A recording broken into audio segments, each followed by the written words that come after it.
नमस्कार दोस्तों। जैसे कि हमने एक सीरीज़ लॉन्च की है हिमाचल प्रदेश की जीके की क्लासेस की, तो उनमें हमने लाहौल स्पीति डिस्ट्रिक्ट की हिस्ट्री को कर लिया है जो एग्ज़ाम के पॉइंट ऑफ व्यू से इम्पॉर्टेंट था। आज हम ज़िला मंडी के बारे में बात करेंगे। कुछ रिस्ट्रिक्शन की वजह से मैं ब्लैक बोर्ड यूज़ नहीं कर पाऊँगा, क्योंकि मैं ये जो वीडियो बना रहा हूँ ये रूम से ही बना रहा हूँ।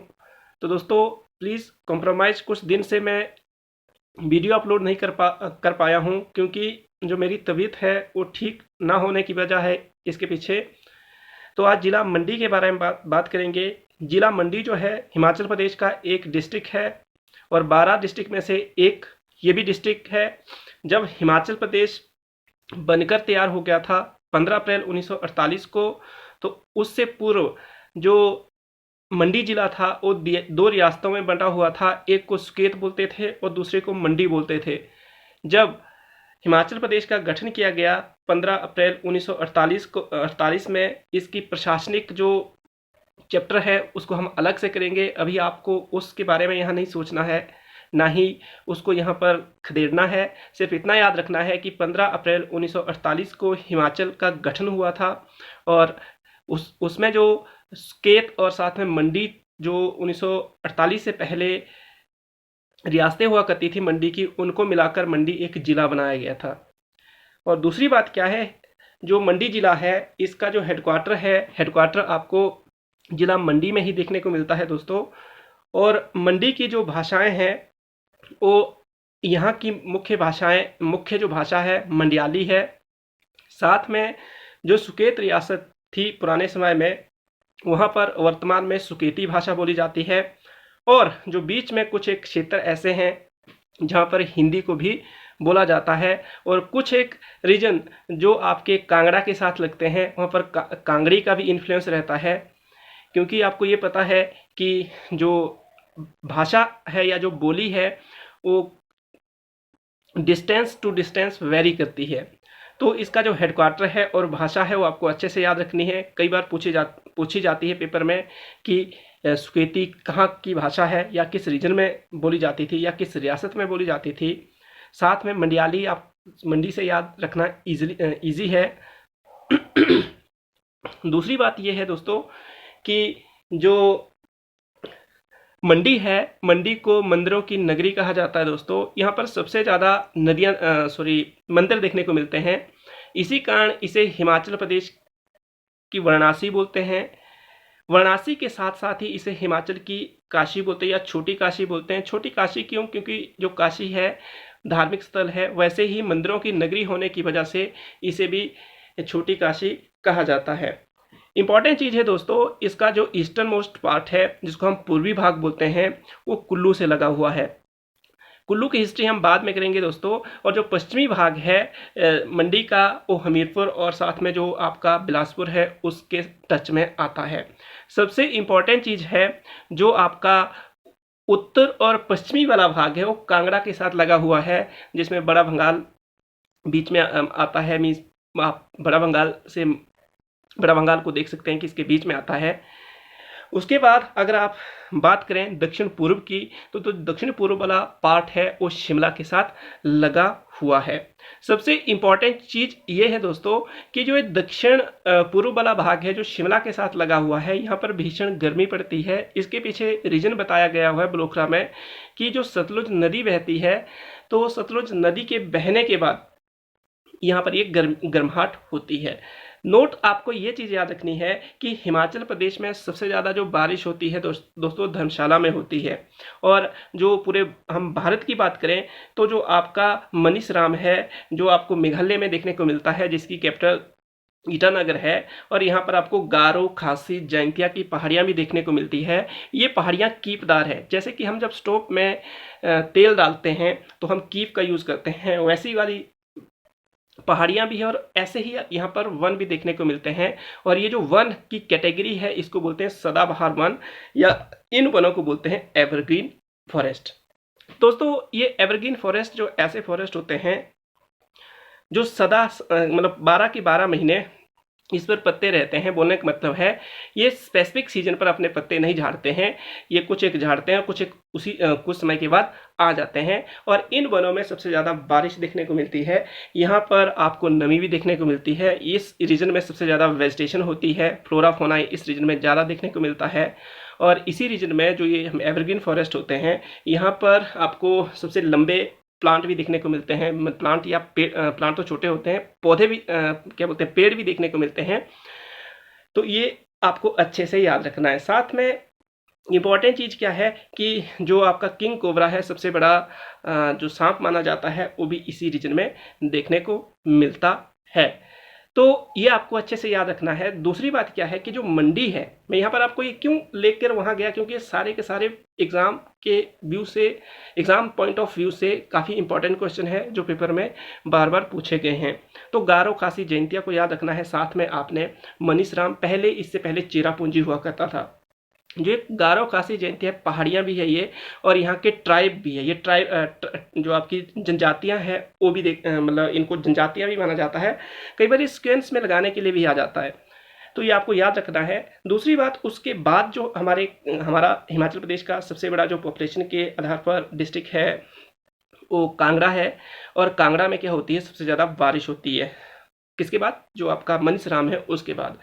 और कांगड़ा में भी कहाँ, जो धर्मशाला वाला रीजन है वहाँ पर 150 सेंटीमीटर से लेकर 180 सेंटीमीटर के आस पड़ोस में वर्षा मानी जाती है। और वर्षा का जो मेजरमेंट करने वाला इंस्ट्रूमेंट होता है उसको रेन गज बोलते हैं। ये आपको अच्छे से याद रखना है। अब मंडी को क्यों मैं नोट कर रहा हूँ यहाँ पर, ये मंडी को क्यों बोल रहा हूँ कि आपको नोट करना है, तो मंडी का जो हिमाचल प्रदेश में वर्षा के हिसाब से प्लेस है वो दूसरा है। तो मंडी में कांगड़ा के बाद सबसे ज़्यादा बारिश देखने को मिलती है। दूसरी बात क्या है दोस्तों, जैसे कि हमारे हिमाचल प्रदेश का जो अपर हिमाचल है, हम कुल्लू की बात करें या किन्नौर की बात करें या पांगी चुराह, जो अपर चुराह है या लोअर चुराह है, वो पहाड़ी एरिया है। उसी तरह जो हमारा मंडी वाला रीजन है वो भी पहाड़ी एरिया है। और पहाड़ी होने के साथ साथ ही जो पहाड़ी रीजन है वो ज़्यादा उपजाऊ नहीं है। उस वाले रीजन में खेत उतने अच्छे नहीं बन पाते हैं, और अगर बनते भी है तो वहाँ की जो मिट्टी होती है वो उपजाऊ नहीं होती है। तो जो पहाड़ी रीजन है वो उपजाऊ नहीं है, पर उसका जो निचला वाला हिस्सा है मंडी का वो उपजाऊ ज़्यादा है। जो पहाड़ी नहीं है, मीन्स पहाड़ी से थोड़ा सा नीचे नीचे आता है और पठार से ऊपर है। बोले को मतलब ये घाटी वाला रीजन है। जब हम घाटी का टॉपिक करेंगे तो मैं घाटी को काफ़ी डिटेल में बताऊंगा। तो इसमें से कुछ एक जो प्लेस है या जो क्षेत्र है या जिनको हम घाटी बोल सकते हैं वो है एक है बल्ल क्षेत्र, या जिसको हम बल्ल घाटी बोलते हैं। ये हिमाचल प्रदेश की सबसे उपजाऊ घाटी है और ये मंडी में देखने को मिलती है दोस्तों। दूसरा जो है जोगिंदर नगर, तो जोगिंदर नगर जो है ये भी इम्पॉर्टेंट प्लेस है, क्योंकि ये भी उपजाऊ प्लेस है। यहाँ पर काफ़ी ज़्यादा मीन्स जो है वेजिटेबल ग्रो की जाती है, और साथ में अदर जो फ्रूट्स वगैरह भी ग्रो होते हैं यहाँ पर। चौंतड़ा और जोगिंदर नगर जो है चाय के बागान के लिए भी प्रसिद्ध है। जैसे धर्मशाला में कुनार पथरी है, उसी तरह जो जोगिंदर नगर और चौंतड़ा वाला क्षेत्र है चाय के लिए अच्छा माना जाता है। दोस्तों, मैं चाय के बारे में कुछ एक 3-4 चीज़ें आपको बताना चाहता हूँ। जो आपकी टी की एग्रीकल्चर होती है उसको प्लांटेशन एग्रीकल्चर बोलते हैं। प्लांटेशन एग्रीकल्चर, जो प्लांटेशन एग्रीकल्चर या जिसको हम रोपण कृषि बोलते हैं, ये रोपण कृषि या प्लांटेशन एग्रीकल्चर क्या होती है। तो प्लांटेशन या जो रोपण कृषि होती है, इसमें क्या होता है कि जो फार्मर होता है उसके पास एक बड़ा सा पीस ऑफ लैंड होता है, उसके ऊपर क्या करता है, वो जो प्लांटेशन करता है रो बाई करता है। और रो बाई करने के साथ ही जो प्लांट लगाए जाते हैं वो बीच में बराबर का गैप देकर लगाए जाते हैं। और इम्पॉर्टेंट चीज़ क्या है कि यहाँ पर आपको ये लेबर इंटेंसिव एग्रीकल्चर, लेबर की ज़्यादा ज़रूरत पड़ती है और साथ में कैपिटल की भी ज़रूरत पड़ती है। बोलने का labour plus capital intensive agriculture देखने को मिलती है। रोपण एग्रीकल्चर है, ठीक है, प्लांटेशन एग्रीकल्चर है। दूसरी बात क्या है कि लेबर इंटेंसिव का मतलब लेबर का ज़्यादा यूज़ होता है, और जो कैपिटल इंटेंसिव एग्रीकल्चर का मतलब होता है कि कैपिटल या जिसको हम पूंजी बोलते हैं या जिसको पैसा बोलते हैं वो भी ज़्यादा लगाना पड़ता है। तो इसमें दोनों लगाने पड़ते हैं। दूसरी बात क्या होती है, जो ये प्लांटेशन की एग्रीकल्चर, जो ये प्लांटेशन एग्रीकल्चर होती है, जो हम टी को उठा रहे हैं अभी यहाँ पर, इसके अलावा ढेर सारी जो प्लांटेशन एग्रीकल्चर होते हैं, प्लांटेशन में ढेर सारी क्रॉप्स आती है। जैसे कि रबड़ की बात करें हम, रबड़ के बाद आपको सेब के जो बागान होते हैं या जो बाग बगीचे होते हैं या जिनको हम गार्डन बोलते हैं या ऑर्चर्ड जिसको कहा जाता है, वो कहीं ना कहीं रोपण एग्रीकल्चर या प्लांटेशन एग्रीकल्चर के रूप माने जाते हैं। तो ये जो टी की प्लांटेशन है इसके बारे में आपको बता रहा हूँ। तो यहाँ इसके लिए लेटराइट मिट्टी काफ़ी अच्छी मानी जाती है। लेटराइट मिट्टी क्या होती है कि इसमें लीचिंग सबसे ज़्यादा होती है, या दूसरे वे में बोले तो इसमें लीचिंग को हिंदी में बोलते हैं निक्षालन। निक्षालन दोस्तों मैं आपको सिंपल वैसे समझाना चाहता हूँ। जब आप लोग कपड़े धोते हैं, कपड़े धोने के बाद जब उसको निचोड़ते हैं, या निचोड़ते नहीं उल्टा करते हैं, तो सारा का सारा पानी कहाँ आ जाता है, नीचे आ जाता है, मतलब नीचे बॉटम में आ जाता है। तो जो आपकी लेटराइट सॉइल होती है या लेटराइट मिट्टी होती है उसमें भी ऐसी प्रक्रिया देखने को मिलती है। बोलने का मतलब है जब बारिश होती है तो इसमें जो दरारें होती है वो पानी को अंदर आने देती है, पर जैसे ही बारिश मतलब बंद हो जाती है तो ये दरारें क्या हो जाती है, सीमेंट की तरह काम करती है, मतलब क्या हो जाती है, फिर पानी को अंदर नहीं जाने देती है और पानी को बाहर भी नहीं आने देती है। तो ये लेटराइट मिट्टी में क्या उगाया जाता है, आपकी टी मतलब टी, या जो आपका रबड़ होता है, या फिर जो केशवे नट जिसको हम काजू बोलते हैं, ड्राई जो बादाम बोलते हैं, ये कहीं ना कहीं लेटराइट सॉइल में ग्रो किए जाते हैं।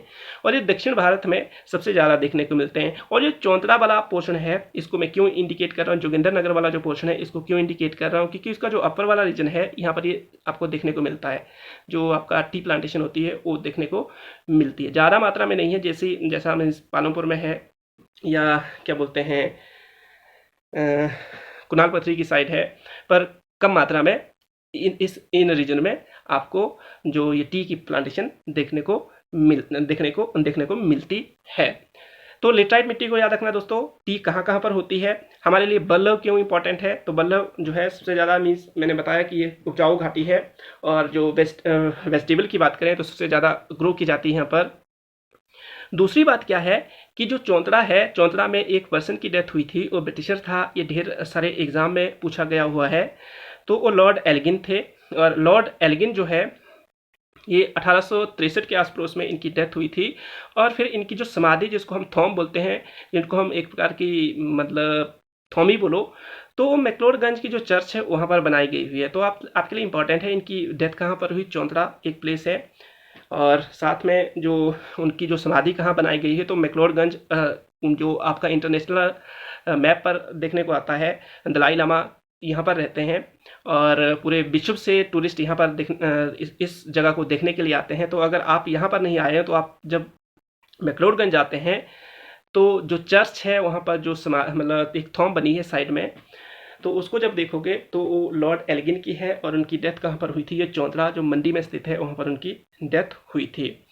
और नेक्स्ट वन इंपॉर्टेंट चीज़ जो बताना चाहता हूँ मैं आपको, तो ये जो जोगिंदर नगर है यहाँ पर जो रेवेन्यू आपका क्या बोलते हैं, जो राजस्व प्रशिक्षण केंद्र है, जब पटवारी जो हमारे राजस्व विभाग में काम करते हैं, जब वो पेपर निकाल कर जाते हैं तो उनकी ट्रेनिंग यहाँ पर करवाई जाती है। तो आपको ये भी चीज़ याद रखनी है कि ये क्यों इम्पॉर्टेंट है। नेक्स्ट वन चीज़ इम्पॉर्टेंट है दोस्तों कि जो मंडी के पहाड़ी इलाके हैं वो कौन कौन से हैं। कई बार पूछते हैं कि एक क्षेत्र किस जिले से संबंधित है, सिर्फ इतना सा आपको जानना होता है। तो बद्दर, चोहार और सराज तथा सोनार क्षेत्र, ये जो है पहाड़ी एरिया है। साथ में अगर पहाड़ी एरिया है तो वहाँ पर बर्फ़ पड़ने के ज़्यादा आसार रहते हैं, मीन्स ये पहाड़ी एरिया है और वो उपजाऊ ज़्यादा नहीं होते हैं। वहाँ पर जो आपको क्या बोलते हैं एरेबल लैंड या जिसको हम कृषि योग्य भूमि बोलते हैं, वो कम मात्रा में देखने को मिलती है। तो इस वाले रीजन में भी ऐसा होता है। जो आपका पहाड़ी रीजन है, पहाड़ी रीजन में कम मीन्स बारिश होती है और ज़्यादा बर्फ़ देखने को मिलती है। मतलब एवरेज जो आपकी बारिश की रहती है वो कहीं कम रहती है, कई बार ज़्यादा भी हो जाती है, पर मैक्सिमम टाइम जो होती है यहाँ पर बर्फ़ पड़ने के आसार ज़्यादा रहते हैं। और यहाँ पर जो आपके खेत होते हैं वो सीढ़ीदार, जिसको हम क्या बोलते हैं, स्टेप्स भले खेत बोलते हैं, ये ऐसे क्यों बनाए जाते हैं, क्योंकि ताकि सॉइल इरोजन से बचा जा सके। और नेक्स्ट वन चीज़ क्या इंपॉर्टेंट है दोस्तों कि इस रीजन में जो है पर्वतीय आपको वेजिटेशन देखने को मिलती है। जो ये पहाड़ी रीजन है तो इस वाले रीजन में कोई ज़्यादा एग्रीकल्चर नहीं होती है। एग्रीकल्चर ना होने की वजह क्या है मैंने बता दिया है, और साथ में यहाँ पर टेम्परेचर काफ़ी कम होता है। तो यहाँ और दूसरी बात क्या होती है, जब बर्फ़ पड़ जाती है तो ये जो दिसंबर से लेकर मार्च तक ये रीजन अन्य हिमाचल के जो ज़िले हैं या जो क्या बोलते हैं हेडक्वार्टर से ये कट जाते हैं। थोड़े समय की बात होती है, पर उस समय जो यहाँ के लोग होते हैं उनको एडजस्ट करना पड़ता है। और आगे इम्पॉर्टेंट चीज़ क्या है दोस्तों, आज के कुछ एक क्वेश्चन है जो आपको याद रखने हैं। पहला क्वेश्चन है दोस्तों, पठार क्या होता है? आपको कमेंट सेक्शन में लिखना है, मैं कल इसके आंसर दूंगा दोस्तों। आगे नेक्स्ट वन इम्पॉर्टेंट क्वेश्चन है, भारत का प्रथम व्यक्ति जिसने शहादत प्राप्त की थी वो स्वतंत्रता संग्राम सेनानी था। आपने उसका नाम बताना है। कई ढेर सारे एग्जाम में इसके बारे में पूछा गया है। नेक्स्ट वन जो साइंस सेक्शन है उससे क्वेश्चन है, कीट पतंगे जिसको हम इंसेक्ट बोलते हैं वो आपका रिस्पायरेशन किससे करते हैं, सांस किससे लेते हैं। नेक्स्ट वन इंपॉर्टेंट क्वेश्चन है, पक्षी क्यों उड़ते हैं। दोस्तों इंपॉर्टेंट चीज़ है, आप क्यों नहीं उड़ सकते हैं या हम ह्यूमन बींग क्यों नहीं उड़ सकते हैं और पक्षी क्यों उड़ पाते हैं, इसके पीछे एक लॉजिक है। आपको अच्छे से इसका आंसर करना है कमेंट सेक्शन में, और कल मैं आपको इसका आंसर बता दूंगा। नेक्स्ट वन जो इंपॉर्टेंट क्वेश्चन है, प्रगतिशील जो टैक्स होता है वो क्या होता है और अप्रगतिशील टैक्स क्या होता है। नेक्स्ट वन है, सर्विस टैक्स कौन लगाता है। और धन्यवाद, मिलेंगे कल। और अगर दोस्तों आवाज़ में कुछ मतलब दिक्कत हो तो माफ़ी चाहता हूँ, क्योंकि थोड़ी तबीयत ख़राब है, तो प्लीज़ एडजस्ट कीजिएगा। धन्यवाद।